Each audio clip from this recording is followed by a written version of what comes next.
let's get together. To know that you chose the right side. As for one or two innocent exonerations, well, never mind. Keep on driving this bandwagon. You'll pick the radio station.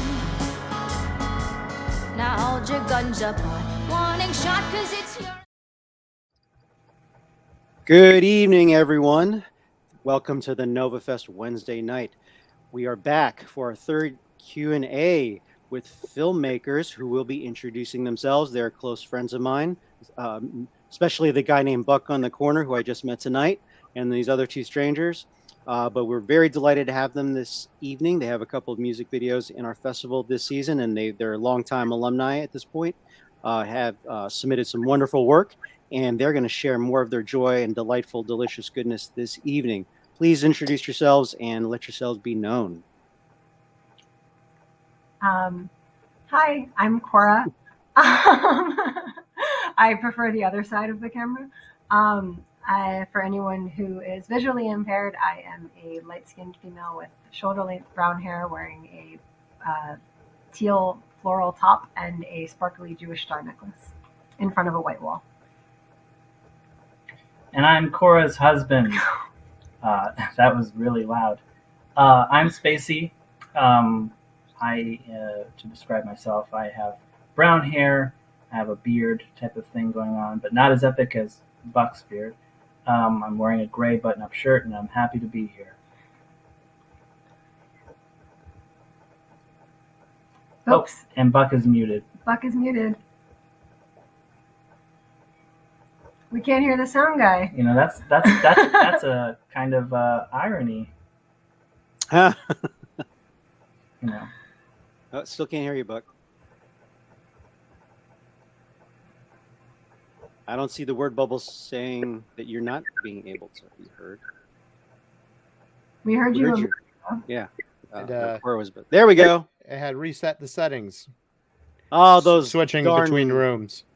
Gremlin. It didn't reset ours though, so that's interesting. Well, that's probably because my microphone isn't the default setting. So, but in any case, my name is Buck. I'm a sound engineer. I have quite a big beard and a Peaky Blinders style hat. And I got the opportunity to work with Spacey and Koura on the one of the songs that is featured as a music video. And they asked me to come along and talk a bit about that. Fantastic. What are the names of these music videos, which you didn't share by default? Yeah, none of us. Oh, yeah. It's your default. Extremely mysterious. So we have two music videos. The first one that Buck didn't work on that I'll mention is called Uneasy. It's by an artist named Known Partly. And the second music video, which has a song that Buck did work on, it's for a project of mine where I worked with an artist her name is Alyssa Swade, and our project is called Ships to Venus. And the music video is for the song Let's Get Together, which was originally in The Parent Trap, the old Disney movie. Well, also the one in the 90s as well, but I guess we're calling that old now. So, yeah. So that's the two music videos. Yes, again, I'm friends. Everything transparency. It was interesting to see you in front of the camera for the first. Is that the first time I've seen you in front of the camera? After all these years, I'm trying. Yeah. It can't be. I don't think he's been in any of. Did we submit Tidings to you? It was a short film about a lifeguard. I played a dead person, so it's not really out of character. For getting pulled out of the water. Yeah. I think your performance is kind of flat. No, I don't think. I don't recall it. Of course, I see a lot of films over the course of a year, so it may be possible. I would remember that. I don't think so. I mean, I remember Koura. You've been in front of the camera. Yeah, Koura's been in front of the camera quite a bit, but this is probably one of the rare occurrences where I'm actively in one, and not actively. You're the star in it. Co-star, but yeah, the star. Thank you. Yeah. You remembered all your lines. It was you're. Well, they were all laid out for me on cue cards, so it helped. Wait, so Buck, did you work on that one, or was it the other one? Let's Get Together. Yeah, so we worked Okay. on Okay. I will say, just because obviously we have more of the Let's Get Together crowd here, but Uneasy is, I think it's a really cool song. I love the vibe of the singer when she first presented it to us and kind of like what her idea was behind it for the video. It's the whole idea of, you know, you might see things wrong in the world, but just because you go and like make a social media post about it doesn't mean you're actually doing anything about it. No. And her lyrics are very, you know, I don't want to say like, I feel like sassy is almost like, well, they're very sharp. degrading them. They're very Yeah. sharp, poetic, but very precise and basically eloquent. There's no one that's left unscathed by her pen. But at the same time, like, she's got this gorgeous voice, and like the music is very, and she wanted, I didn't finish the sentence. Right. And the music is very complimentary to it. And the idea that she had is there was a collaborator named Dom, who's what's the word? He's a dancer. He's a dancer, but there's a specific word for it. He does like interpretive dance, but it's almost like a modern sort of take. So we literally just filmed with him in this room, and he was like kind of improvising against the space. And it was really rad. We had like a rough script laid out, and just working with both of them was really cool. So I just wanted to, I feel like we're going to talk about Let's Get Together a lot, so I wanted to make sure that we covered Uneasy as well. Let's give some space for that one as well. Yeah, it's a pretty cool piece, I think. I smirked a little bit because we actually do have a filmmaker. Her first name is Sassy. No way. Yeah, so it's just, I've never met anybody till this season. Yeah, it's check it out. I forget the full title. I don't want to mess it up. It's birth control. And it's check it out.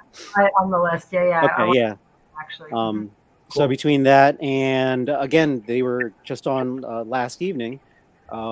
Creative Hive. There's all kinds of they followed about a half dozen different subjects, and at least two of them, if not more, had creative dance as part of their outlet for what they do. So check them out too. It's really well shot. They took some time on the DP work for documentary. So quick shout out to them. Back to you all. You mentioned you described the overall complete production of the music video. How far was it? Did you hit it right on point as far as your original vision when you in the initial conversations, or did it take on a life of its own, or is just a little bit 10 feet to the left? It kind of went to Milwaukee from our original drive up I-5. We originally were going to do a very simple, just kind of film her playing, maybe in a studio, like her recording the song, and then have him dancing kind of as like a counterpoint, and have like kind of the studio mixer as sort of a third element just for visual kind of like interest. And then she had this idea of a character that's kind of detached from the world that she wanted to portray as part of the story. And when we originally were talking, it was going to be a very straightforward, simple shoot. And we actually ended up pushing it months in the development of putting the story together and figuring out, where we were going to shoot, what we were going to shoot, how we were going to shoot it, how we were going to put together the ideas. We introduced some VFX elements. We had kind of went from this simple locations to kind of filming all over this house. But I think given the parameters of what we were working with, I'm actually really proud of how it all came together. It was shot still mid-COVID, and it was known Dom, the dancer, me and Spacey, and that's it, like the whole cast and crew for everything. So we were running around with the lights and the camera and doing her makeup, and Dom helped with that a lot. He was amazing. Going through the wardrobe changes and kind of styling the space, moving from room to room throughout the house, chasing the quickly setting sun when we realized we needed to go faster. But it was. So one day shoot then? Yep. Music video, but you never know. Yeah. The Let's Get Together we shot in 3 days total. Not 3 full days, but over the course of over the course of like 3 different shoots experiences. Yeah. Random questions. Just as you're speaking in this, not even mentioning COVID and all the issues that come with that. What do you have any insight on how music is released now? It's gone through so many transformations, even just within the last, I'm going to presume 2-3 years, let alone the last decade.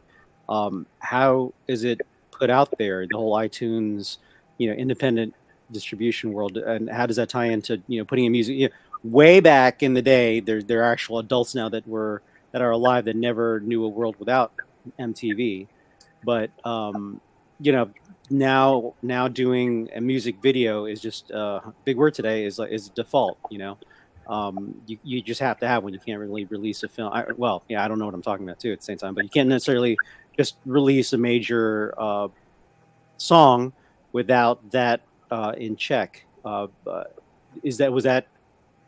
I can't think of the proper terms, but was that prevalent at all in the production cycle?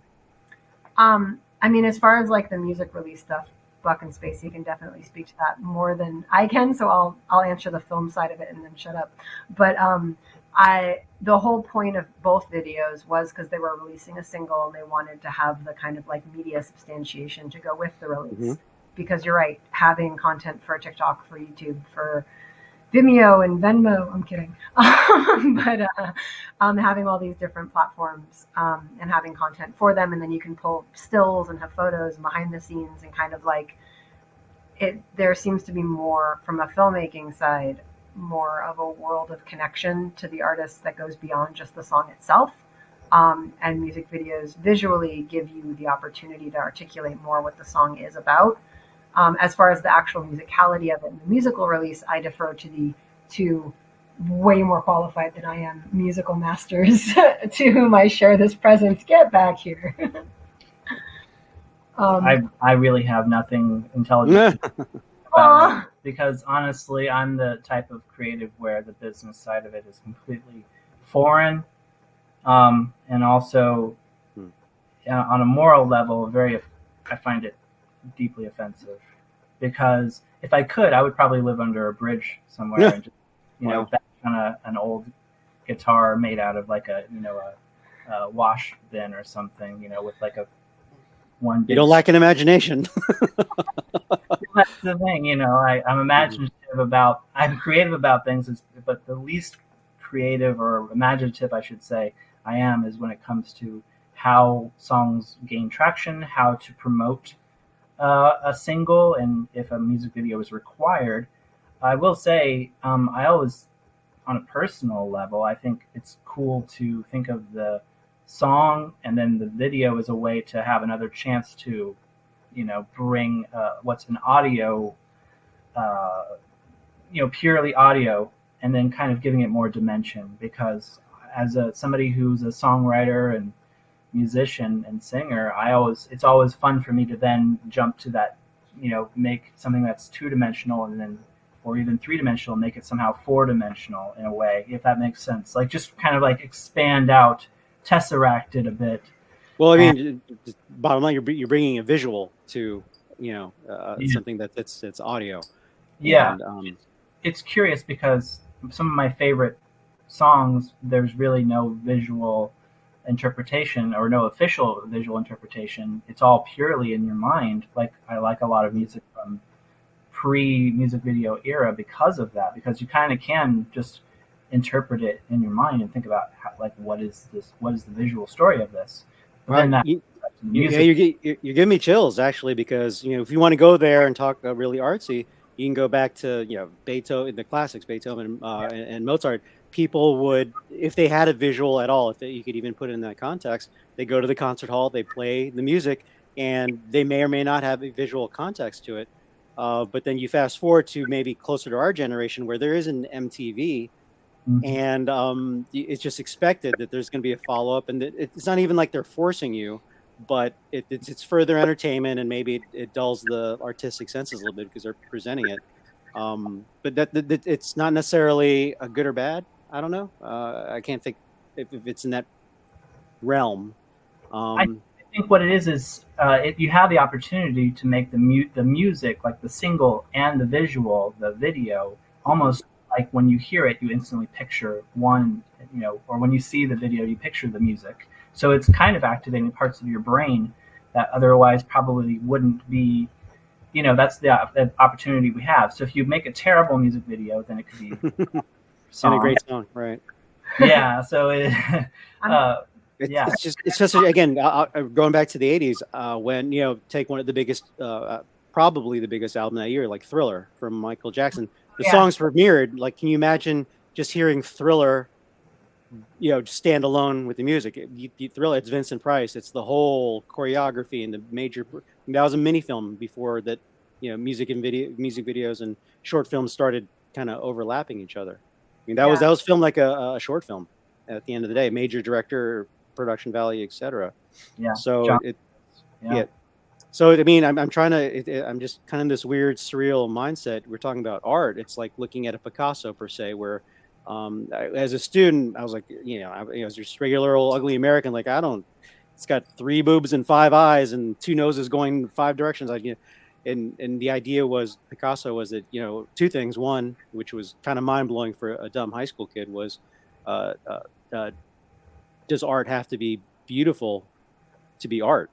And then all of a sudden, I'm used to like all the Ninja Turtles, Michelangelo, and all those guys. That's like it's gorgeous, but he just opened up another universe where it doesn't have to be visually pleasing to be considered well within the art world. And the second big thing was when he tried, because he was a traditional artist at the beginning till he did his thing. He tried to capture what the mind knows, not necessarily what the mind sees. And now we're he's kind of forcing us to see. We're not seeing the art; we're seeing his vision of whatever he's trying to portray. So I know this may be a bit of a stretch with what we're talking about, but it feels like we're tiptoeing into that world now that we're in the visual genre, and music it takes on a different tail. You check out the other music videos, obviously. I know you will. Because they are the variety is all over the map, just in terms of anything from production value, genre, etc. But it's a brave. It's almost like, because it can be done. We're not going to do it here, but right now we're on for this particular platform. We're in front of a screen. We could have multiple people here on stage, but we could actually, and again, we're not going to do it. We could actually put a video on the screen and sit in the audience and watch it together. So just some cool things, but I don't know. I'm just trying to keep things organic. But please go ahead. I'm curious about Buck's side of that, because he lives in the music world. So love to hear it. Music and sound. Yeah.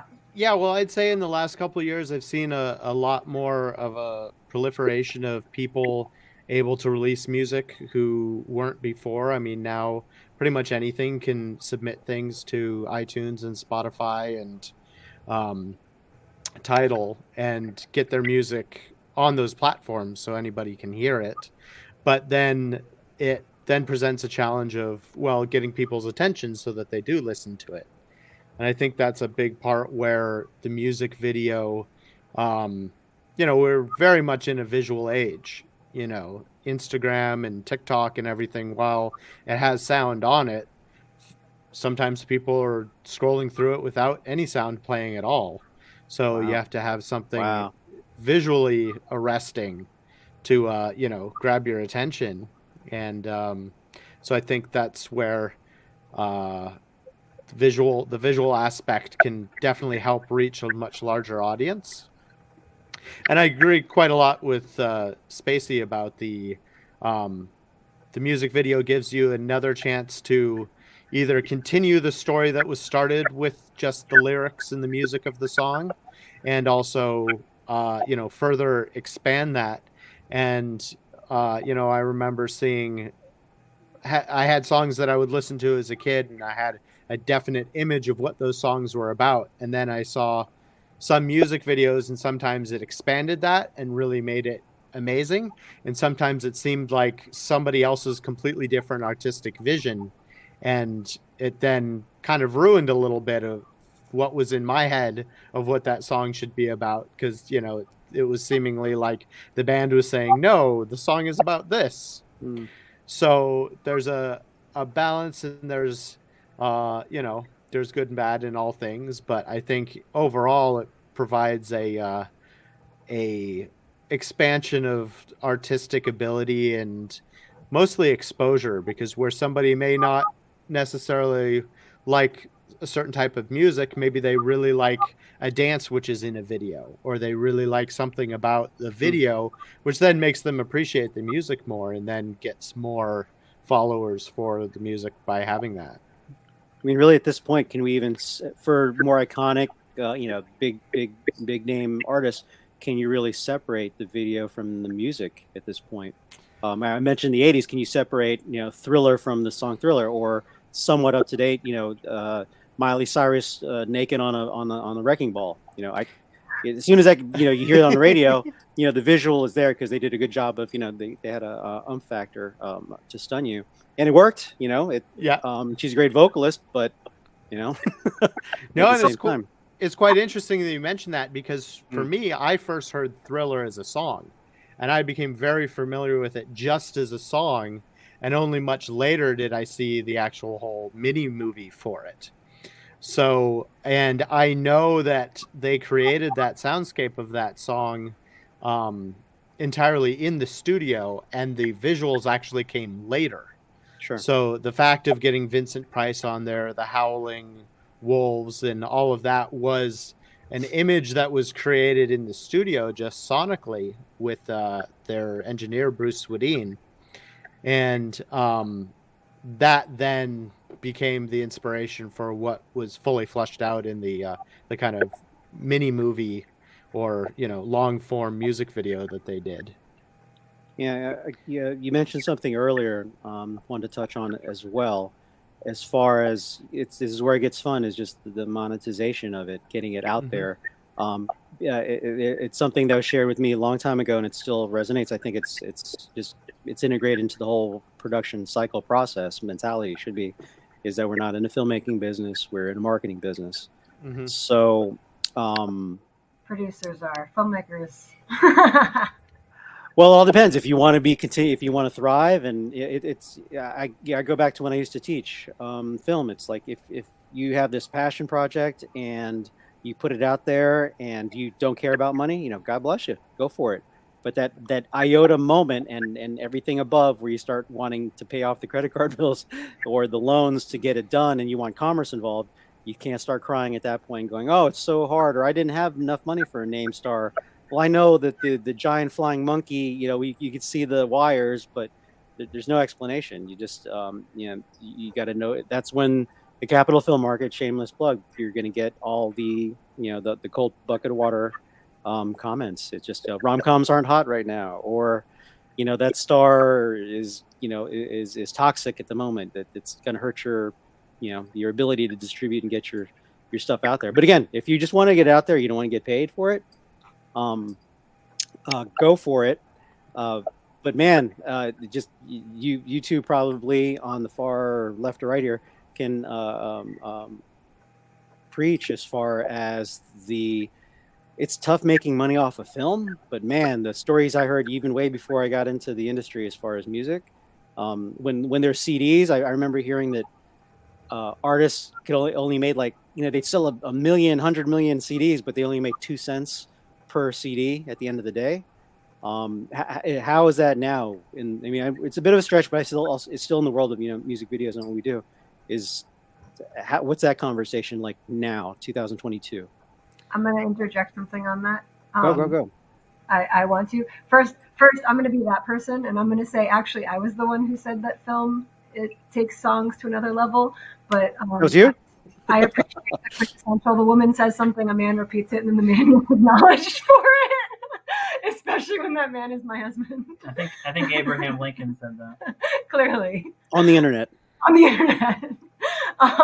It's always funny when it actually happens. But well, it's not funny went, at all. Like some other things that went through his mind. But too soon? Wow. Too soon? That was an Abraham Lincoln joke. 150 years ago. So We're anyway, I just wanted to say that. But also I wanted to clarify on the whole, like, the purpose of making anything from a business side is that you have to eventually exchange it for something, whether it's notoriety or whether it's awareness that you've now raised through your own charitable creation of this project. Or yes, if you're going to be a filmmaker where that is your job, absolutely, you have to make money from it, and um, there's nothing shameful or wrong with charging for Yeah. what you do or anything like that. And I was actually talking to a marketing specialist the other day. We do content for small businesses as one of the services that we provide, and he was looking at having us come in and provide for the because they just do like SEO and like website management, but they don't generate content for the clients. He was looking at a partnership with us, and one of the things we were talking about is how sometimes you get things in exchange that you don't realize have value, even if they're not a dollar symbol. Like when someone gives you their email address for your mailing list, that is value as far as your marketing ability. Even if it's not, they gave you $5 in that moment. There's somebody who could then give you $5. Sure. I think it's really important for filmmakers. I got lectured by an accountant once, not lectured, but schooled in a good way. I was talking about a $0 budget, and he said, that doesn't exist. And I was like, well, we didn't spend any money. And he was like, that's not what $0 means. And I was like, and he said, anything that could have your time, he's like, you used your own car, you used your camera, you used your wardrobe, you used your house. How much should those things cost if you had to pay for them? That's your budget, whether you spent $0 cash or not. And I think that that's really important because filmmakers will work so hard to make a movie for nothing, even when it's a passion project, but they don't realize what the value is of everything they put in it. And then a sales rep or a distributor or a streaming platform will come in and they'll be like, oh, I'll give you, $10,000 for that. And the filmmaker's like, I only spent $1,000. That's a great deal. And then the distributor, it's a terrible, because they didn't spend $1,000. They probably spent $50,000 or $60,000 if they actually added up. So Fernando, you know this, but I've been trying to both advocate both for myself and for other filmmakers, in that what you do, all artists really, what you do has value, and you need to make sure that the people at the end of the day signing the checks, you take the opportunities that help you, but you don't ever feel, because like without content, streaming platforms are nothing. And without streaming platforms, filmmakers can't get out there. So it's a symbiotic relationship that needs to be mutually supportive. And in the interest of shout outs, I will add that the fame factor and the distribution. I know that you've spent a lot of time researching to support filmmakers in response to their, or along with their content. And I think that's awesome. And that is the entirety of my rant. And now the guys can go back to talking about music, and I'm going to shut up again. No, thank you. As we've done, because again, this is our third season doing it this way. It's still a Q&A, right, at the end of the day. So I know the way I like to set this up. When I say it's the NovaFest, is we'll start with something. We'll have the basic blueprints, which hopefully stimulates conversations. But you can't box us in. You can't put baby in the corner.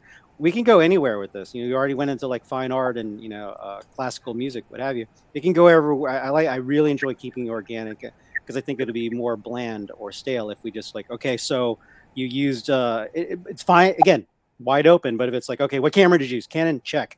It was a red, check. Okay, where's your location? Check. Did you get it? So I have some foundation, so it doesn't go off the rails per se. But it's kind of cool because we are in the art world, so off the rails isn't necessarily a bad thing.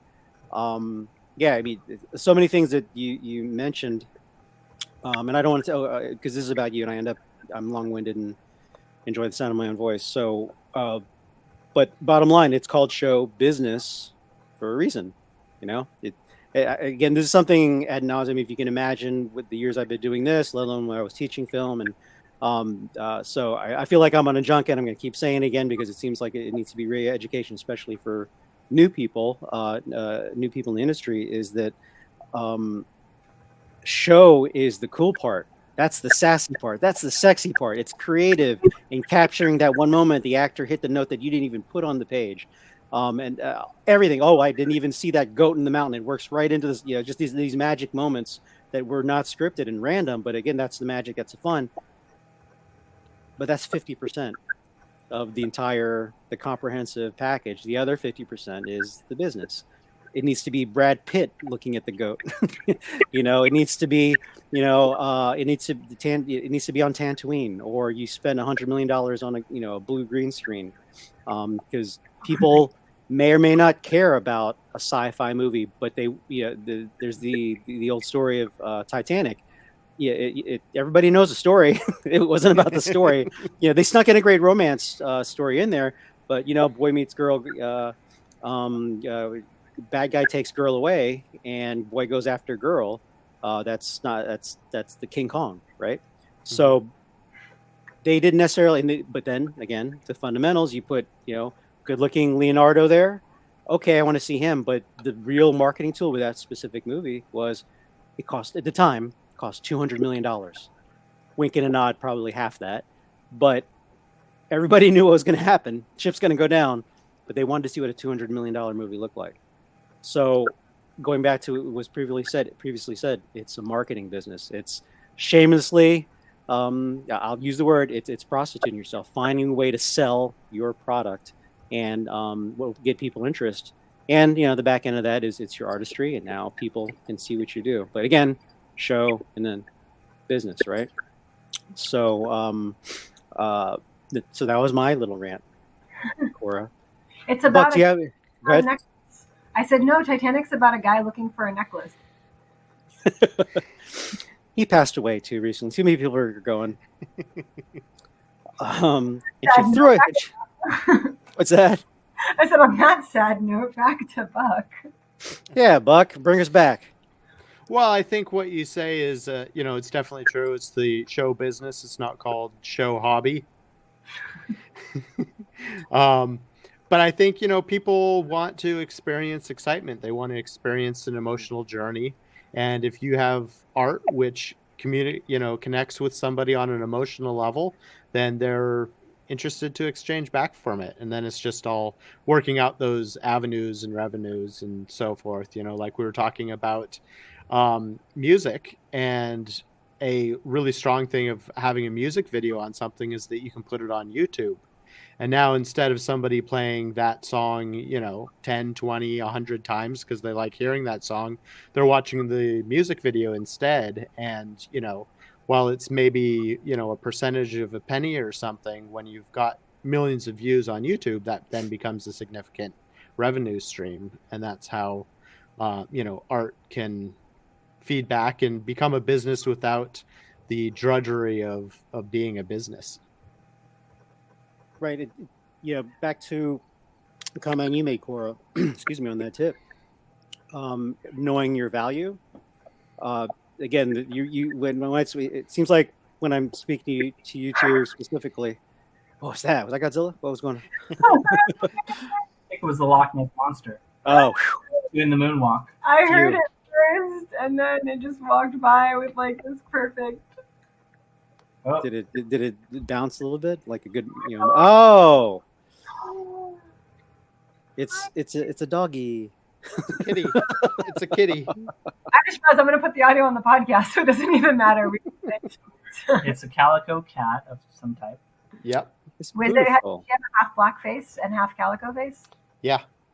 That is so cool. What's its name? This is Sukat. Sukat.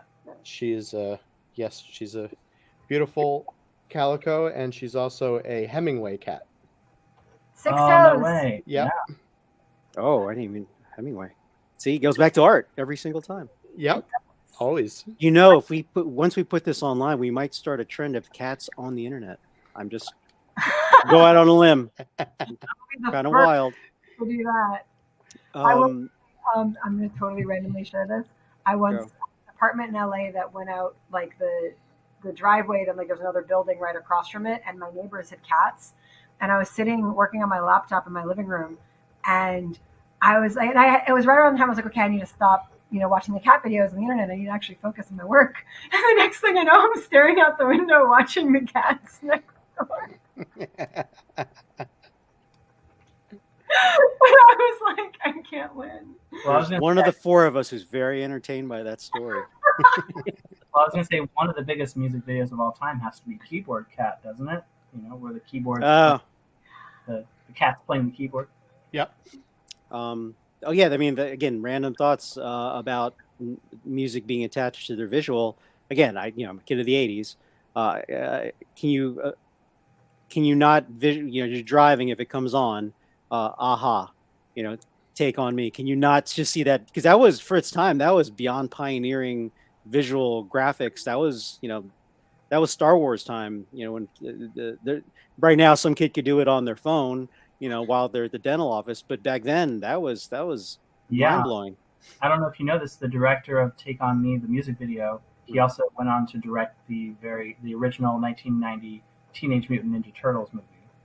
I did not know that, but thank you for bringing it back. I don't think I'm getting this wrong, but who is the most successful music video maker ever of all time? I'm just kidding. David Fincher. Good, but if I don't think I'm wrong, but Michael Bay, I believe. I think he started.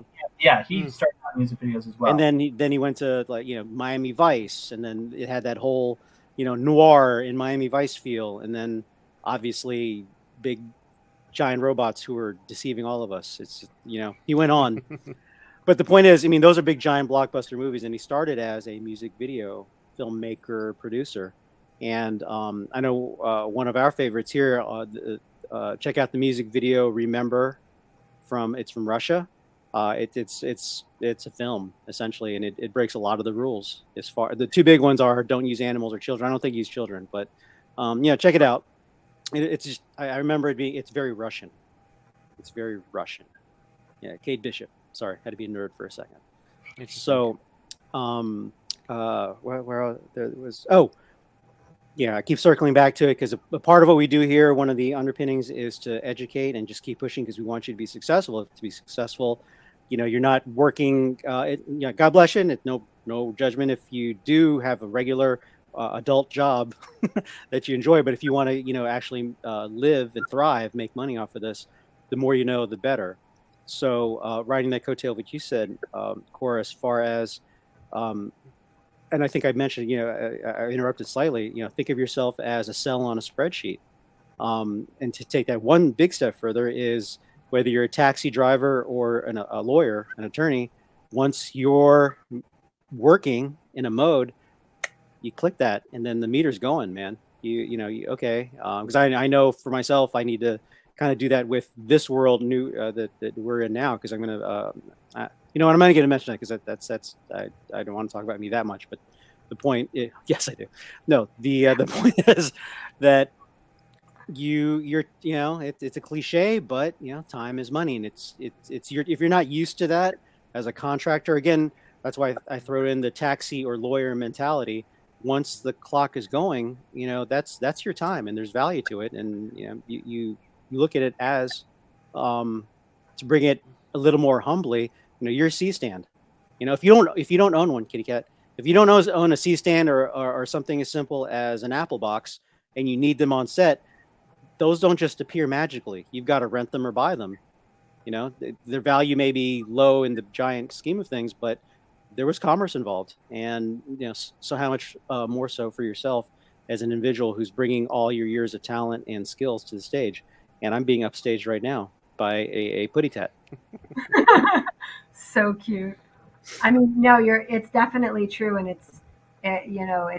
I was talking to, who, I think it was actually you who started the conversation about, how, like, even with our company, I mean, Buck has been working as a professional, like, in music for more years than, I can count. That is his only job. Wow. More years than you can count. Like, so even if you were 400 years old, you can count to 400, right? Oh yeah, Spacey's reminding me. I should say that he is a multi. I should like talk about Buck. The fact that Buck is here with us right now. Buck is a multi Grammy winning, like mind blowing music producer, and the fact that he even touched Let's Get Together is just like very humbling for all of us. And it what Spacey pointed out is that even with like our production company, we kind of did the paperclip thing, where you trade a paperclip for an airplane. We're not at an airplane yet, but you have a paperclip and you trade it for a pen, which you trade for a stapler, which you trade for a notebook, which you trade for a binder, which you trade for a briefcase, which you trade for, and you keep going up where everything is just one little step up. And eventually you're at the point where now you're trading for an airplane. And I think that as a filmmaker, you have to always be aware of what paper clips you have and always like be conscientious of when you're starting to switch up to pencils, to pens, to staplers, to notebooks, and kind of follow yourself on that path and always make sure that whatever you're doing, even if it's just from a paperclip to a pencil, you're always going one little step up, because you're not gonna, nobody walks out and directs Eternals like as their first thing. You have to win an Oscar first, apparently. But you even the most like we were at a panel at Sundance years ago with Taika Waititi, Catherine Hardwicke, and Justin Lin talking about the transition from independent film work to the big blockbuster, and it was funny. Catherine even said, she was like, I mean, I directed Twilight, and it was before it was Twilight, so it was a studio film, but it was still very much like, yeah, we're not giving you that budget. So it had a very independent feel to the production level, but it's always about that growth and recognizing the value of your time when what you're spending your time on, being aware that okay, I may walk on set for this feature and direct it, but I've spent the last 3 years of my life developing it, and my paycheck isn't just covering that; it's covering everything I've been doing. And I think it's something to just be conscientious of not just your clock, but also your paper clips and what you're doing with them, and how you're using them to get to an airplane, basically. If I may, I'm wearing my gamer headset today. Just I want to see if it's cleaner sound. This is the first evening I'm doing it. The term in the gamer world, I believe, and in existential life in general, that maybe you're expanding or alluding to, is leveling up. Yes. Because you're really not a gamer. That's an obvious analogy. Yeah. I mean, I took away about five minutes of your soapbox. Yeah, level up and know your value. Know your value. Again, I don't want to make this about us, obviously about you. But again, between Spacey and Koura, we've had a relationship all of a sudden for at least 5 years now, just very quickly. Been 5 years. And one thing I've learned from that relationship is that Koura and I talk a lot. I mean, we are so long-winded. You haven't been in the industry, Buck, long enough, as long as we've, our ability to just keep talking. Yeah. See, you're smiling because I think you've had a conversation with. I've had a few conversations with Koura, so yes. If you can match her, then yeah, we're bad. Imagine double at the same time. And I know when you say conversation with Koura, it means you were listening to Koura talk. No, I called you out. We're close enough where I can put it out there. Like a Quentin Tarantino movie. I feel like you should clarify though that you don't program the films. Like I don't want people to think we got here on nepotism, because we work really hard. Yeah, that's a that's a hard line. We don't. While I'm in charge, that doesn't happen. It's one of my favorite stories. See, Buck, this is where I'll match up with Koura here. Again, for some reason, every time I hang out with the two of you here, a lot of the stories from my teaching days just pop up. Again, they're just nugget. Hopefully, we put as much out there, nuggets, and maybe it's something that the filmmakers can use, if not just subconsciously, or as some kind of boundary or guideline as they go forward, just again to have a measure, if not outright success as they go through. Because again, what we do is so very difficult, so very difficult. And I'm pretty sure I might have shared this to you with you. Do you remember my I almost said Picard? No, my Picasso story with you guys in the cafe. You remember that? I mean, I'll share it again. I may even said it in one of these platforms before, but the story goes, and sure or not, you'll get the idea, the moral lesson at the end. Picasso, artist, was sitting in a cafe with a friend and having regular conversation. Person comes over, recognizes Picasso, and asks for his autograph. He said, "Oh, no problem. That'll be $25." And she said, "No problem." He gets a napkin, scribbles out his autograph, gives it to the lady. She gives him $25, and she's on her way. Unbeknownst to them, there is a nosy Karen-ish type person sitting somewhat close by, and she observes the entire scenario, and she just couldn't help herself. Goes over to Picasso and her friend at the table and says, "Mr. Picasso, how can you legitimately ask $25 for something that took you 5 seconds to do?" And right on point, his retort, his repose was, "My dear, it took me 25 years and 5 seconds for it to be worth $25. So I just really enjoy that story. So it hits home because there's so much.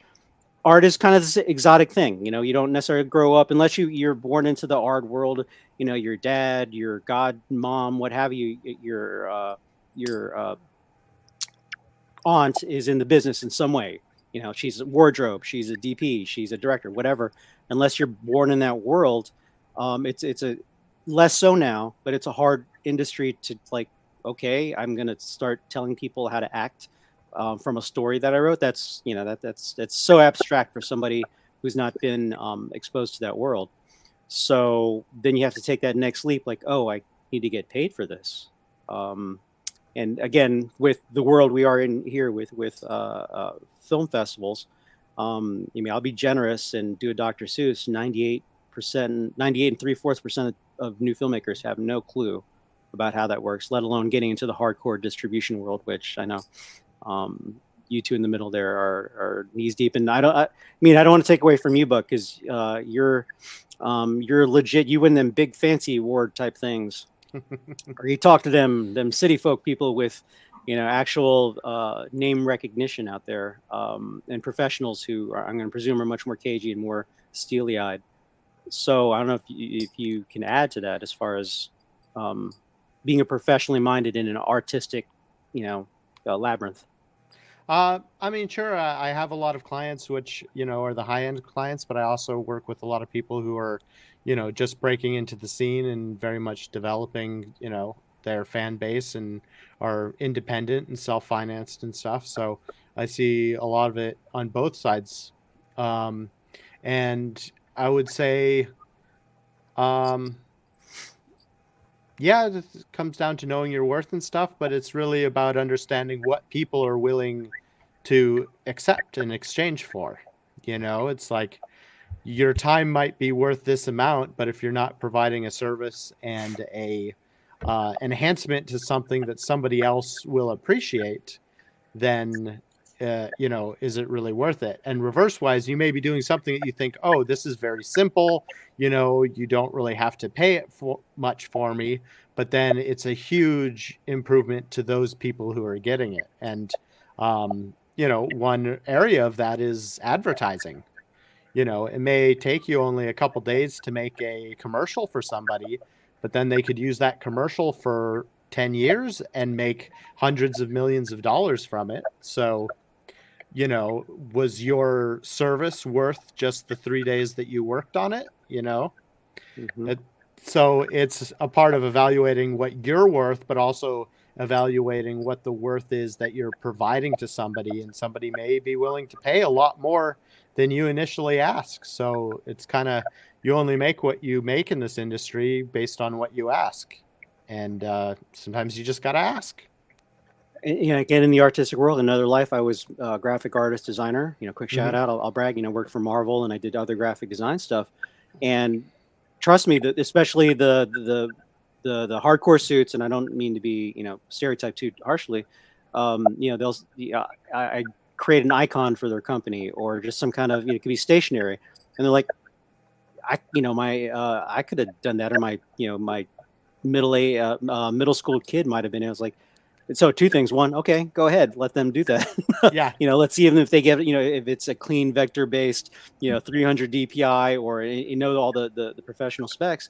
But at the same time, okay, you could switch around and go, maybe even in the movie world a little bit, where you go, okay, tell you what, forget that $200 rate or whatever. Just give me one nickel for every time you print it. Yeah. And guaranteed forever, 1 for 1, they will choose the buyout of 200. I saw. Yeah. Sorry, I was super. No. The other day, it was this meme, and it said, "Can you give me a breakdown of the prices?" And the guy said, "Sure." It was like, $2,543 for me to do it, $0 for me not to do it. That's a good one. I thought you were going to go with the one that's been around for a while. It's like, they've been a whole bunch of different means where, like, well, how much is it going to cost? Well, what's your budget? How much is it going to cost? What's your budget? I actually have an entire podcast episode about that and how to undercut that to actually have the real conversation, which is, what do you need? What are you looking for? What are you looking to spend on it? And what can I afford to do it for? Like, if you can just establish a little bit of trust on both sides, you can have an honest conversation and actually find out how much money is this thing actually worth, and how much work is it going to be to do it? What should it really cost, and what are they actually going to pay for it? Like that. I like to streamline, and this is the, tongue in cheek. You can have it fast, quick, and cheap, but you can only pick two. But it's true. It really is true. And again, from other crash and burns of other businesses I've engaged upon, you can undercut yourself, but you're not going to stay in business. Yeah. You're just not going to do it. Oh, well, I had an acquaintance who ran a DJ company at one point. And as you can imagine, and this is even 20 years deep, where because he had all the professional equipment, he had hired all the DJs who know the equipment, they know how to haul it in, haul it out. They had all the music, contemporary music, and most weddings, he had the hokey pokey songs, and the latest greatest trending songs that all the kids are all crazy about. And it's plug and play. He goes, bam, and he and it was costly. I think it was like right under $1,000 or something like that. And understand, they're in the middle of it's the dad doing the wedding, and so it's flowers and churches and all these expenses, and they go, DJ, I thought, really, I could have my kid come in and do all this stuff. And his response was always, okay, go ahead. Yep. Do they have the expertise to know when the bride and groom come in, when the wedding party comes in, the music to play at that moment for the bride and the father dance? Do they have that queued up, just ready to go? Or are you gonna have somebody shuffling through these things, these ancient things called albums, or have it? Yeah. So in terms of the hardcore business world, get paid your worth, and it's hard. I mean, we've already kind of said it ad nauseum. If you're not in the business, not harshly, again, you may not understand that it costs money. It costs money. Even the mainstream, trust me, I in the back of my mind, when somebody says, "Oh, well, they're making another horrible sequel, or they're rebooting," and trust me, I'm in that same mindset. But at the same time, it's like, they should do this, and then take a stand or be more. Because like, you're awful liberal with their money. It costs several $1 million to do that. You're going to take a chance. People love those reboots and they love the sequels. I'm one of them. It's my favorite Star Wars movie, and I will say it unashamed. I loved The Matrix Reloaded. Not Reloaded. Matrix what is it? I don't even know the title, but the most recent one that just came out. Right. Matrix. Matrix Restitution. Wow. But Matrix Resurrections. At the same time, whenever people are like, oh, stop doing this, stop doing that, I'm like, man, when your friends are sharing crowd funds for their indie movies, you're not giving them any money. So shut up. Like, you see indie films, pay for them. Like, stop complaining. But I think the art side of things, we will have Spacey come back if we leave the business world. But no, whenever I He's hear going to be under a bridge. You know that, right? So we talked about I already am. I got a gig. sorry, I He's can't see visually. I can't help but think of the who's the group from LA, the Lonely Song. They sing about all they write are about Los Angeles songs. Help me out. Sometimes I feel like my only thing. Come on, that was enough. You should be able to do that in 2 notes. Oh, Red Hot Chili Peppers. Thank you. Oh, it's killing me. Whew, I feel like you better. hurdle every day. You should know this. I don't win hurdle every day. I tell you, no, that app is weird. There's some songs I recognize. It's one of these. It's like Wordle, but it's for songs. Some of these songs, I realize like I'm out of touch. I don't know what's. As a music person, I'm just like. It's hit or miss. Sometimes I know it because it's like Slumdog Millionaire. My life is like literally the plot of Slumdog Millionaire. Sometimes I'm like the winning contestant. Which character are you? Are you the mean host? Are you the evil host? No, of course. We're all the star of our own lives, aren't we? So yeah, but that's like when it comes to. I mean, I appreciate the business side of music because obviously. I am an active consumer of successful business people, who either they themselves understand the business side of it or surround themselves with people who do. Or they make cookies. Sorry, I'm hungry. Sorry, Want cookies. I want to be the cookie monster. Well, but yeah, again, as you mentioned that, like I'm sorry, just random things come to mind. I'm a little further removed, but even. That movie you just referenced, that was considered a low budget movie because I think it was around $17 million to make. That was considered low budget. Back then that was 10 years ago plus. Which one? Slumdog. Oh yeah. It's amazing because it's about as high budget of a kind of movie as there can be, except the fact that it was a relatively no-name cast. Right. But every other way. Wait, you can get $10 million with no names in your cast? The director oil. So. You talk about a big name director. He was able to make a movie for that small, but he's known for making big, grand scale movies for a very small budget.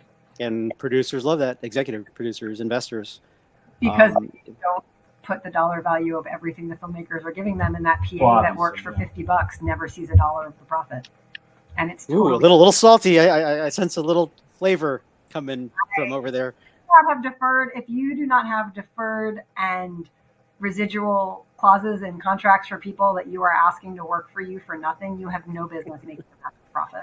You need to be supporting the people who are supporting you. I feel very strongly about I like the this. sodium chloride over here. Someone's leveling up. I almost got in an argument with somebody on Facebook because they're like, I've never seen a penny of deferred payment in my life. And I'm like, you've clearly never worked for me.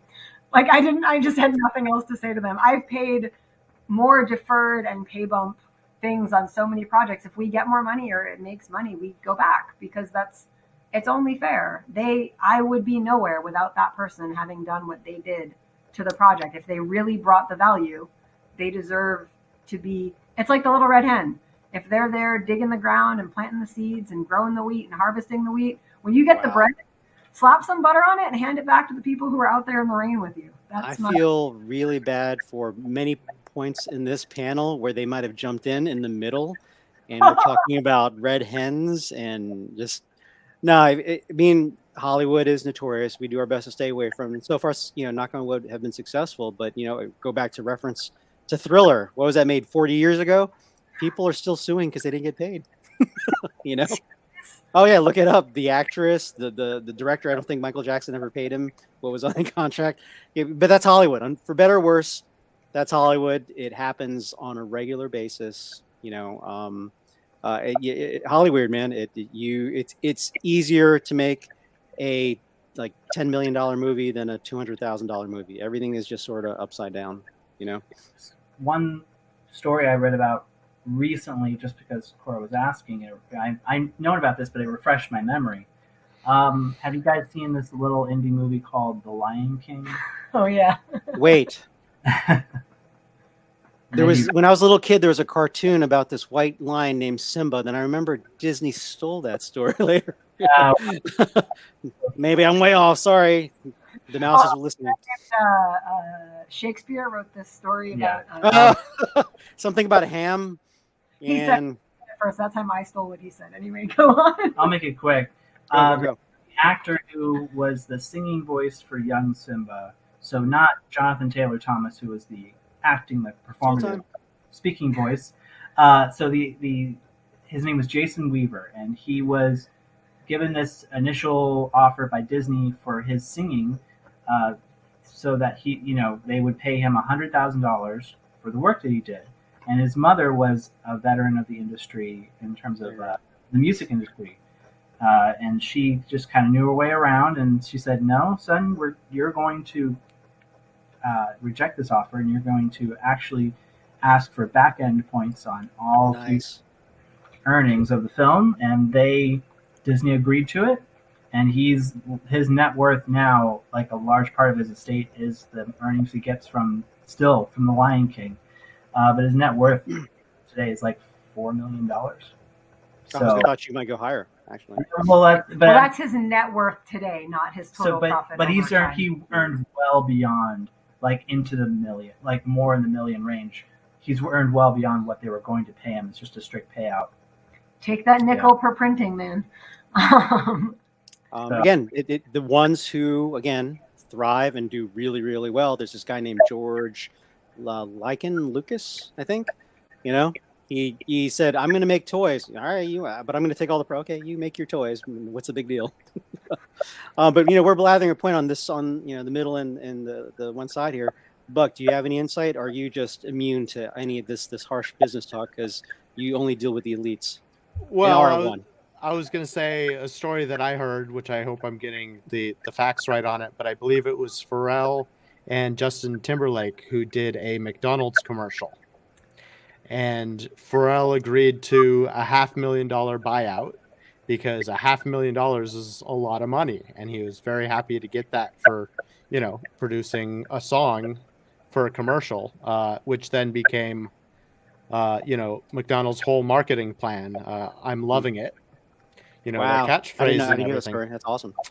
And so he did a $5 million buyout, and Justin Timberlake, who did the vocals on it, he deferred payment, and he said, "I want a percentage." And so as of this year, Justin Timberlake has earned $6 million on that commercial series. I mean, it can be a hard call if you go strictly with that. It goes nowhere. Then 10%, it's nothing. 10% of nothing is nothing. Every time. Yep. Every time. Flyers of zero. But you just. I mean, I don't want to say the whole story. Look it up. But you just look at the Stallone story for Rocky. My gosh, that guy. I have so much more respect from when I grew up with him as a kid, and the Rambos. As a filmmaker, you say what you will. I actually have more respect than watching his there's a doc from the first Expendables movie. That guy's a badass. Yeah. I mean, he's dealing with like physical health, like straight up real issues, and he's like, I'll expand a little bit. It's kind of cool because he was in a situation, if I remember correctly, where he was all going to be an invalid, because he was injured on set. And the doctor's like, you need to take a break. You need like 2-3 months to heal from this. Because if you torque your back or whatever the issue was, one more time, you could actually be an invalid or handicapped from this. Yeah. And he's like, but if you remember the Expendables, it's like every major action hero, and the producer's like, well, yeah, we could cut now and come back, but Jonathan Stratham, if that's his name, he's got he's got another Jace. Thank you, it was Jay something. Yeah. He's got a movie in January. Jet Li can't do it because of another film commitment here, and you multiply that by 8 other actors. So he put his life or his his health on the line to just do so again. Between that, the point of that is going back to the Rocky. He along the lines of what you're saying, Buck. He was offered a whole lot of money when he was in poverty, and he said no. He kept back in the early mid '70s. He turned down $100,000 when he was living out of his car, and $100,000 there. Quick abstract math that probably would equal at least $1 million. Today he turned that down. Lost his dog. But he got it back. That's my favorite. And he got it back. But the dastardly person, I think, what he charged him like $5,000 when he paid him $500, something ridiculous. Because you guys may not know this, but there's some bad people out in the world. Yep. What? And in the industry. Yeah, and they say bad things. Like there's this part on these social media things where people can put comments, and they're so brave and strong,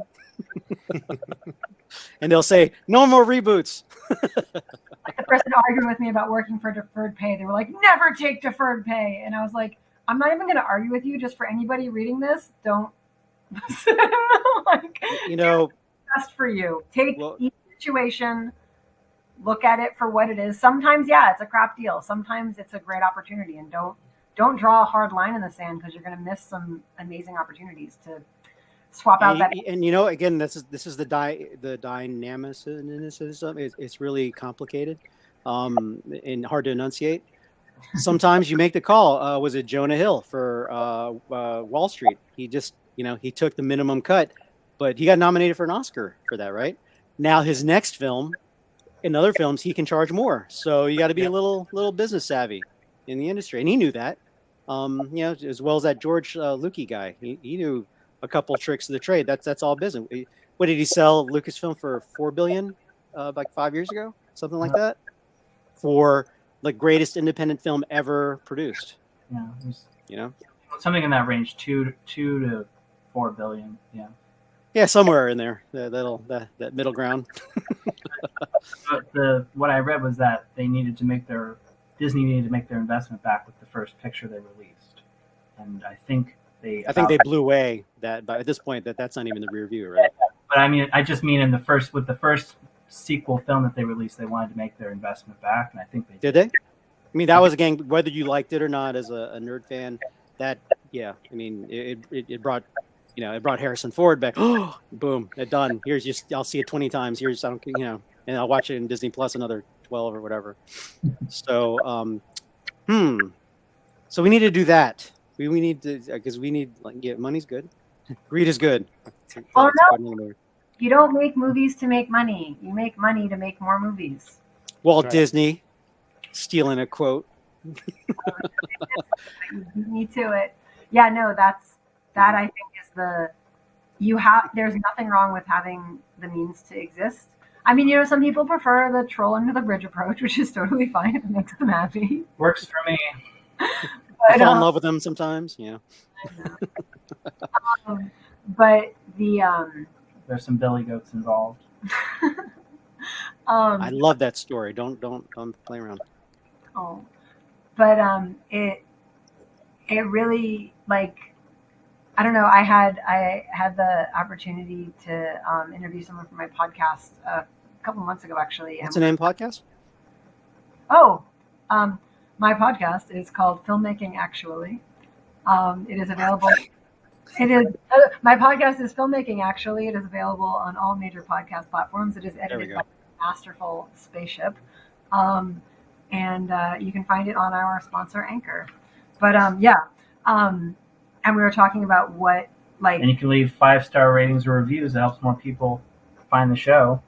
That's true, and people do it. It's weird. It's but got the best thing you can do to support the show is tell a friend.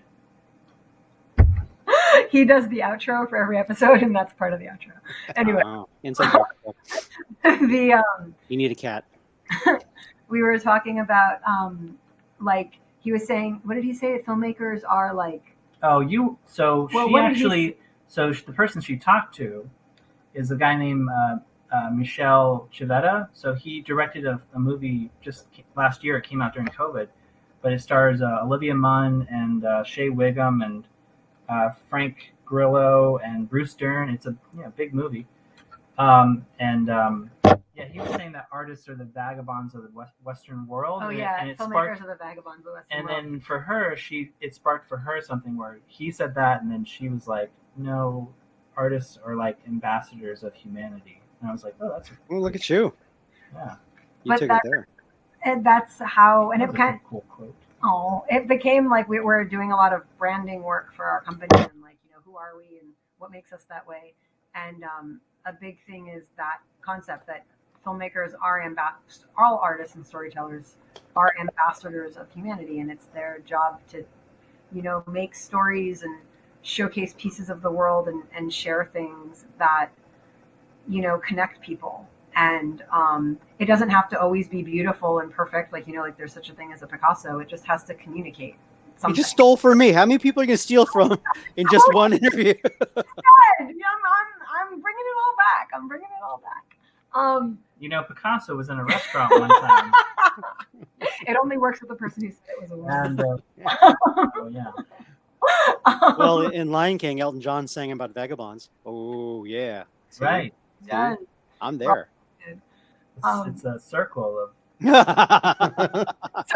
Damn you! But there's that ode, the poem, "We are the music makers and we are the dreamers of dreams." Oh yeah.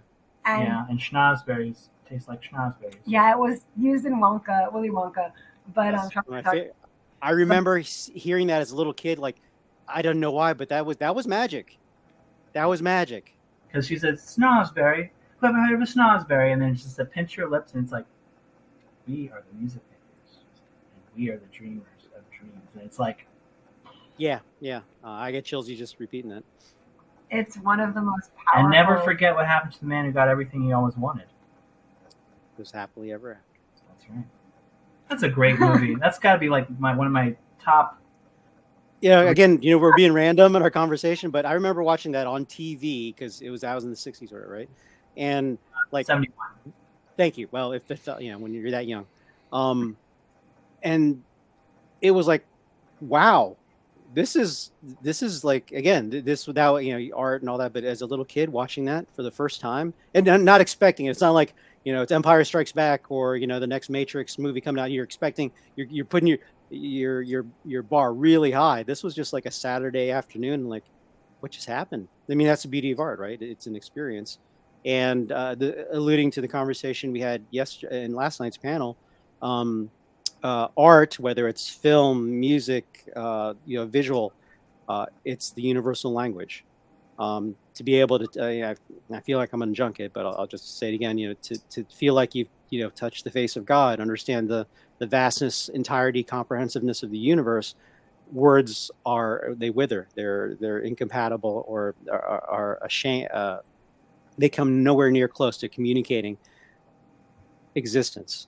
But the closest we'll ever get as human beings is art, poetry, music. That's when you get it. One of my favorite lines, randomly, it's sort of like Willy Wonka. I was watching an episode of Castle. Okay, if you remember that TV show, it was good. It is what it is. It had some contra. Yeah, I'll push all that aside. There's just one line where I believe the one of the main characters, the female detective, was talking to the daughter of the main protagonist character, and along those lines, she was like a young teenager, and she had a new boyfriend or was interested in somebody, and the question was proposed, like, how do you know if it's true love, or how do you know if it's love? And her retort was, when all the poetry and music makes sense. That hit me like a bag of hammers. Like, wow, that's it. That's is I wish this on everybody. Hopefully they have suffered the longing of true love, that experience, that sensation, because to me that's the epitome of the human experience. But I don't know, for me that was just such a corner turner. Is like, wow, because if it ever happens to you, and you'll get it. Those songs, those Elton John songs, I'll go back to that, or whatever, that seem a little cliche or kind of a little happy unicorns and rainbows. All of a sudden, it hits with a certain impact, or a sudden impact that's again beyond words, and then it just clicks. You get it. So that's what we do, but we wouldn't hear anything if it weren't for people like Buck, because he's in charge of sound. Yeah, one of my favorite things about what Buck does, and I just have to say, I missed the Castle controversy. I'm like, yeah, it's a great show. And you're like, oh, it's controversial. I'm like, I only saw a couple episodes. I don't know what I'm talking about. But my favorite part of working with Buck, just going to throw that in there, is that like he speaks musician, so like Cantonese. I don't know how to explain it, but I've had a very diverse past as well in lots of different areas, and I worked in audio production for events for a very, very brief while. I joke around, I know enough to know that I don't know enough, and what I know to get me in trouble. But there's like Spacey will have a song and I'll have like the idea with what he wants it to sound like, and like he'll just like talk to Buck, and then Buck just knows exactly like where to put each piece so that it has the space that it should have around it with each track and each layer and each like thing. And then like Spacey listens to it and he's like, that's it. And you're just like, and I don't know how, like, I don't. So Buck, are you on set and in post? Which are you complete, I'm or are you just in post? Okay. Just in post. And I'd say it's probably why that is, Koura, is that I like think of sound visually in a way. Whoa, let's process that. I think. So okay, got it. When I've got all the instruments in a song, it's a bit of an abstract visualization, but there's a visualization of position of performers and so forth. So I'm not going to, you can't have 10 people standing all in the same spot and see each of them. You've got to separate them out to different positions. And, much like you might use fog to create depth in a visual scene, you can use effects and stuff to put instruments further away, closer to you. And I just feel like every time that I'm working on a song, it is building an entire microcosm of a world around those sonic elements. And I think that's what's really beautiful about what we do in filmmaking and in music, is we are creating an entire world. Absolutely. You look at the detail of creation that went into the Lord of the Rings movies, and coming up with entire languages, entire, new arts and crafts and metalworking and creatures. And, it's like an entire world was created. And, maybe nobody is going to notice that sword, that was held by an extra, for, I don't know, 5 seconds of the movie and everything. But like that character, even if he just exists for 5 seconds, has an entire history around him. And he probably has, like, that sword has the lineage of his entire lifeline. Somebody created all of that significance around him. And that organicness is what makes it believable and makes it immersive. Yeah, trust me, there's a nerd out there who went frame by frame. There's a community of nerds who absolutely who could write books on that character you just mentioned. But before they were able to do that, somebody in the art department had to create and think up, that and go, okay, so, elves have a whole different back history than orcs and, whatever. So like there's a whole different, a whole world that gets created, and the films and the music and stuff, which are really successful, I think go to that level of creativity of making a completely realistic world that somebody can escape into. And the stuff which doesn't do well, it doesn't have that level of realism and immersion that, the thing that'll throw somebody out of the movie the quickest is revealing the process of how a movie is made. But when you can make that movie so that they just feel that is what happened, that's what's naturally occurred, and they happen to be there. I think you break the fourth wall intentionally, like in what's it called? There's a bunch of TV shows do it all the time. Yeah, but it's part of it. What's that movie? No, I'm not talking about like breaking the fourth wall or anything. I'm talking about like you're shooting something and you see somebody step into frame with a boom mic. Or you're watching Braveheart and somebody's checking their iPhone in the background. Exactly. Or just it like pulls you out of the experience of being in the world of the Jeans guy. Oh yeah, Jeans guy in the Mandalorian. Well, if I can, if I may share, I'm going to do it anyway, however you answer. Because I'm going to presume you're a Lord of the Rings fan, Hobbit. You're getting into it. Are you in that space? I was when it came out and stuff. Okay. I don't know. Yeah. You'll appreciate this story. I was at this film festival you two in the middle may have heard of called Action on Film, which is out in Vegas. Rest in peace. The director Del Weston just passed away last summer. Where he brought in, you can look him up, and I get his. Oh my gosh, why can't I? Because I remember his son, but I can't remember him. Is it Harrison? Because he has a funny first and anyway. Point being, and I feel bad that I don't remember his name off the top of my head. Way back when Mad Max started, the very first one, this Australian kid, he saw an ad or something to do, if you want to do stunts in movies, and they created this community or group, what have you, or maybe even a company where they're just doing really simplistic activities, as you may be able to imagine. In the early 70s, they're just falling out of trees or whatever, and they just started this little, from that. Fast forward, he gets hired as the main stunt coordinator in the original Mad Max movie. Super fast forward. He's the second unit director in all the, Furiosa and all the modern Mad Max. And by the way, because he's from Australia and New Zealand world, he was one of the major unit directors for Lord of the Rings. So anyway, at Action on Film, he was one of the guests, and it's killing me. Maybe Spacey, if you're in front of a computer, get his name because it's driving me nuts right now. Because he, I think on Furiosa, he was the first credit that went on at the end of the thing. He was the second unit director of that. Anyway, his story is, for specifically with Lord of the Rings, again, trying to bring this back home into our space of independent filmmaking, was that for that first, if you remember that first giant battle scene, all the giant armies fighting each other, the close-ups, the wides, the mids, everything like that. That was a major shoot, as you can imagine, because they had thousands of people. They brought in military people to, so it was on all CGI. They had hundreds, if not more. I don't know if they reached 1,000, but they had hundreds of people who dressed up in full orc gear, what have you, elven gear. So if you can imagine everything that goes with that, from craft to wardrobe to makeup to people coordinating, the PAs sprawled all over the place. Day of the shoot, they get like 5 feet of snow or something like that on this vast mountainside in New Zealand. They're known for, but you can't repeat that day later because you had literally thousands of staff. You can't say, let's just do it Wednesday or next weekend. Yeah.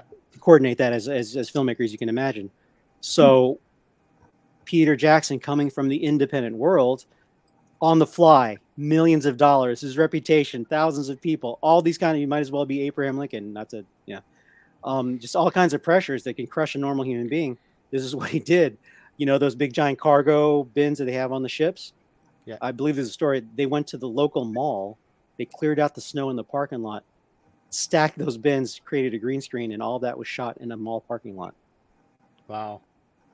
So hopefully you see that hits you as a filmmaker on so many different levels. The amount of ingenuity, you had to nut up big on that. All the pressure was on him to think way outside of the box and do it on the fly. So but as you're saying, when you're watching that film, you don't know that's happening at the mall. That's Middle Earth or whatever that is. That's Asgard. Wait, that's not the right universe. So anyway, usually about 13 minutes ago, we would definitely break for Q&A, but we do not have anybody here on a Wednesday evening. So it's up to you if you wish to continue to talk more about your music video, specialize it, or we can just keep chatting. But I want to make sure before we get too deep into it that you promote what you have here at Nova, but at the same time, any future productions we should know about, because I think you two in the middle, just you do more than one project at a time. And also, Buck, on your side, it may be totally unrelated to anything here at Nova, which could be the super giant projects, and drop names and submit them to NovaFest 2023. Oh, is that? Yeah, he does independent film work. We actually, Gone Gray, the short that I'm supposed to be editing right now, meaning right this exact second. Surprised you're not doing multitask.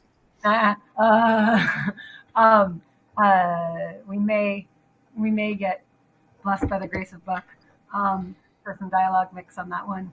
But yeah, no, he's done some awesome independent films. Alyssa, actually, the other half of Ships to Venus, she was the star of a short film called Ghosted, which Buck did the post audio on. And that's done pretty good in the. I don't know if it's still in festivals. I think it's completed its kind of festival run. Yeah, I think there might be a few straggler festivals, but it pretty much has done the circuit. Yeah, but yeah, no, filmmakers hire Buck. He will make your movie magic. I mean, I don't want to. I'm going to jump in. I don't want to undervalue. That's the theme we've had in this discussion. Buck's work again, and then back to you two again. I seem to go into instructor mode. As I used to tell the students, when you scout locations, what's the number one thing, the first thing you do on location? Bathrooms. I'm just kidding. Sound. No. Yeah, you close your eyes. You Yep. close your eyes. And bragging a little bit, because of COVID, I can't figure out the right math on the years, but about 4 years ago, our Stanley Legend Award winner, Stanley Foundation Award Legend Award winner, Russell Williams. Hopefully, Buck, you may or may not be back-to-back, first African American to win back-to-back Academy Awards, and they were in sound for Awesome. Glory and Dances with Wolves. Right. So, again, it's something you don't. The one scene that we put out there as a sample is I believe is the campfire scene.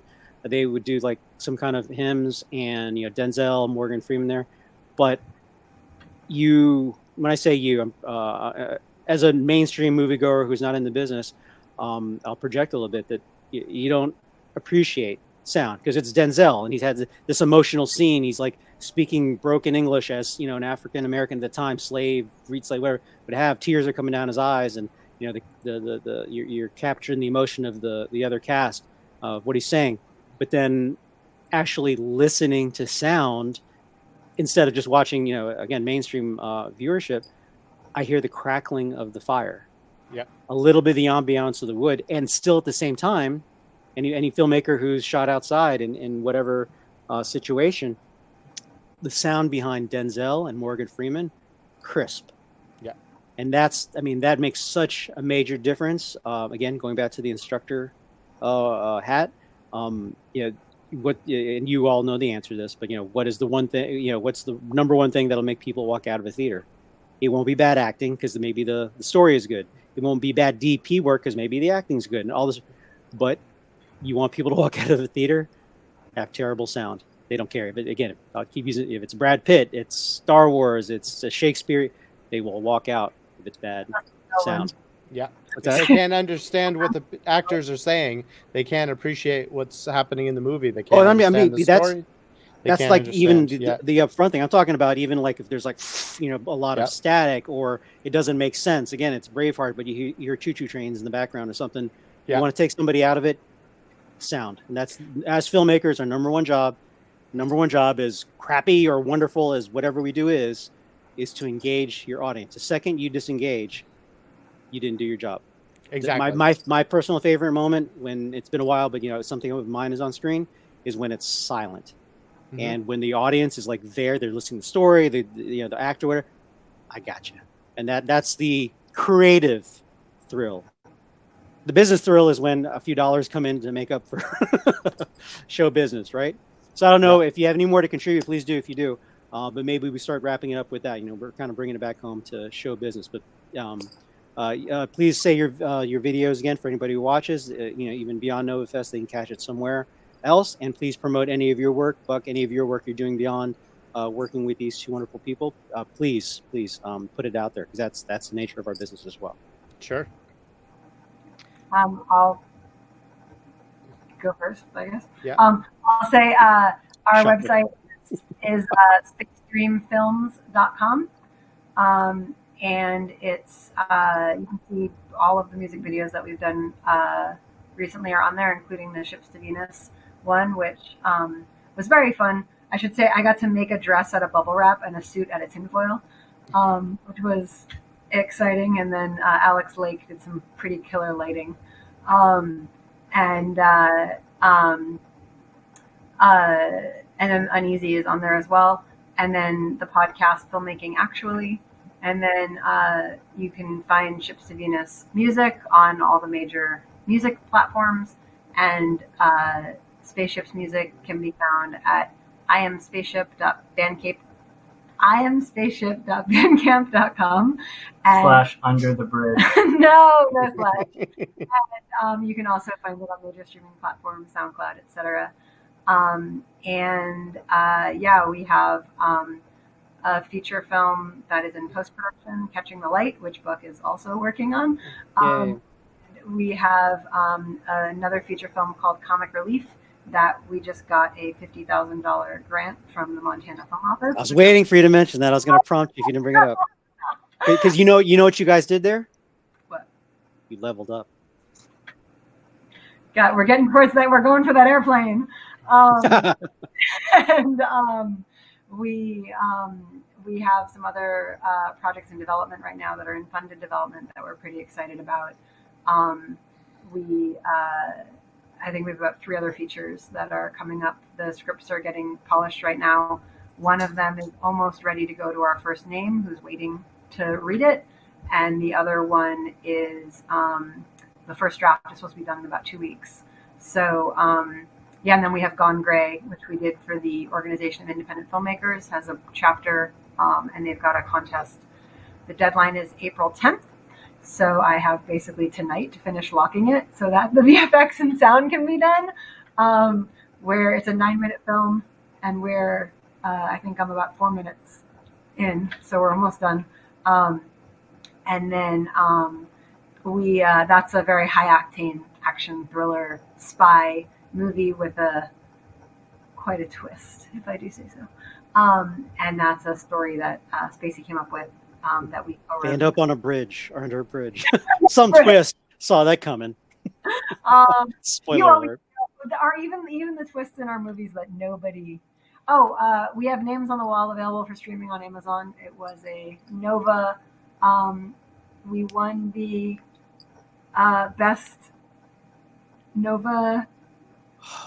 Biggest fat check sent to Fernando award. It's the local. The best locally produced film. Oh, right. It was the Nova Award for best. A Nova Award. Okay, I thought it because we had another video that won the Nova jury. So this is the Nova Award. So I'll say that simply so it can get edited in post. We have Names on the Wall streaming on Amazon Prime, and it actually finished its festival run at Nova last year and won the Nova Award for the best locally produced film, which is pretty cool. And we just launched a big content production line for small businesses for social media content. Sweet. So not a lot going on at the moment. We're really just boring old people. Speak for yourself. I'm going to buffet later. Early special. So in addition to everything that she mentioned, I have some of the new stuff that I'm working on my Instagram at BuckSnowMixing.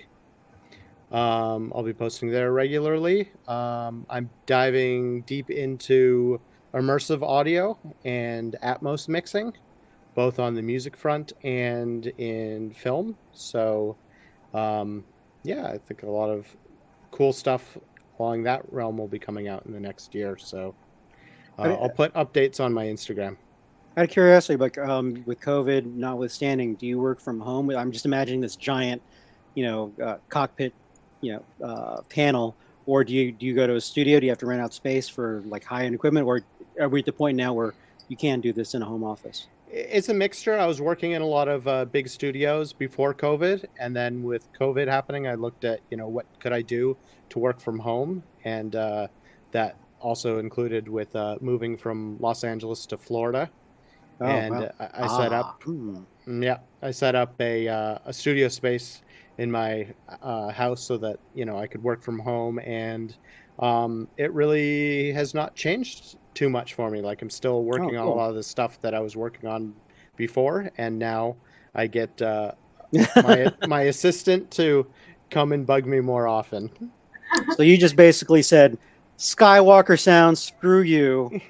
I don't get residuals. I don't work for you. If you went to the Koura School of Hollywood Business Talks language.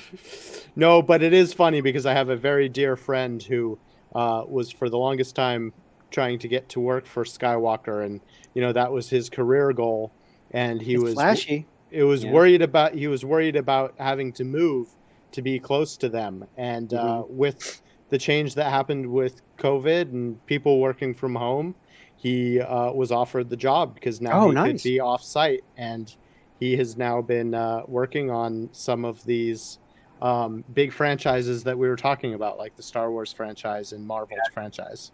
Yeah, he's in the credits for Book of Boba Fett, All and he worked on Names on the Wall and a few other films. he about- did Yeah. Names on the Wall with us, and he was like, "I'm gonna be your." He's like, "How about this? I'll do this for you, but you have to hire me for everything." And I was like, "You're gonna be too busy for me to hire for things." And he was like, "Not true." So when it comes to all the voice work of Mark Hamill in season of the Book of Boba Fett, sorry, spoilers. Spoiler alert. But Ryan worked with that, so it's And I'm happy to hear that, because back in the day when I lived in LA in the mid '90s, whatever, I guess I don't poo poo, but yeah, ILM wasn't. Yeah, it's ILM, and this is pre, the Star Wars coming back, prequels and all that. Just the title, get the leather jacket. I saw that at Jack in the Box guide. I had a Lucasfilm ILM jacket. Like, I mean, I was just like, angels were singing. I was in awe, but you don't hear the best stories when you actually talk about the workers who had to work in the dungeons or whatever of ILM. But so when I hear this story now with Skywalker Sound, that's awesome.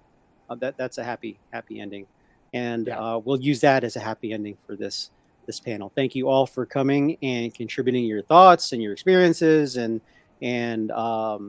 just listening to Koura and I talk all day and night, because that's how we do.